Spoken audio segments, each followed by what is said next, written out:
আগামীকাল উপরাষ্ট্রপতি নির্বাচন ঘিরে তৎপরতা এনডিএ এবং বিরোধী ইন্ডিয়া শিবিরে। আগামীকাল উপরাষ্ট্রপতি নির্বাচন ঘিরে তৎপরতা এনডিএ ও বিরোধী ইন্ডিয়া শিবিরে। উভয় শিবিরে আজ সাংসদদের মকপলের আয়োজন।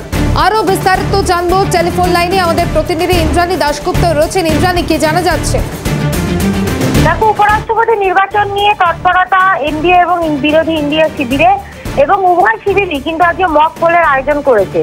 শাসক দল ইন্ডিয়া যেমন তাদের যে দলগুলি রয়েছে, যেমন টিএমসি, সমাজবাদী পার্টি বা উদ্ধব শিবসেনা, এই সমস্ত দলগুলো এবং অবশ্যই কংগ্রেস, তাদের সমস্ত সাংসদদের আজকে ডেকেছে মক পোলের জন্য।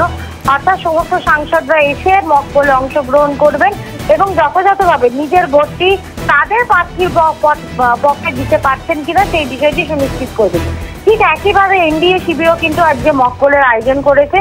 সবার লক্ষ্য নতুন সাংসদদের দিকে, অর্থাৎ নতুন যারা সংসদে রাজ্যসভা ও লোকসভা এসছেন তারা যাতে তাদের কাজটা সঠিকভাবে করতে পারেন, তার জন্যই কিন্তু এই মক পোলের আয়োজন বা তাদের দিকেই বেশি নজর দেওয়া হচ্ছে।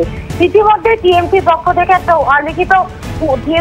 থেকে অলিখিত হুইপ জারি করা হয়েছে এবং সেই হুইপে বলা হয়েছে টিএমসির সমস্ত নতুন সাংসদরা যাতে রবিবার রাতের মধ্যে পৌঁছে যান দিল্লিতে। এবং আমরা যেটা জানতে পারছি যে সমস্ত সাংসদরা ইতিমধ্যেই দিল্লি পৌঁছে গিয়েছেন এবং আজকে সোমবারে মক পোলে তারা অংশগ্রহণ করবেন।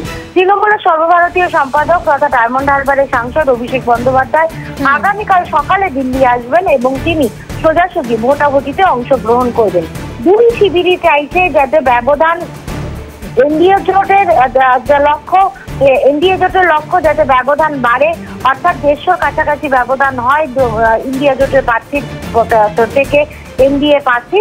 ঠিক তেমনই কিন্তু ইন্ডিয়া জোটও চাইছে এই ব্যবধান যতটা কমিয়ে 100 বা 110-15 মধ্যে রাখা যায়। সুতরাং এই জায়গা থেকে উভয় দলই তাদের সাংসদদের একেবারে হুইপ জারি করেছে যাতে তারা প্রত্যেকে আগামীকাল পার্লামেন্টে আসেন এবং উপরাষ্ট্রপতি নির্বাচনে যথাযথভাবে অংশগ্রহণ করেন।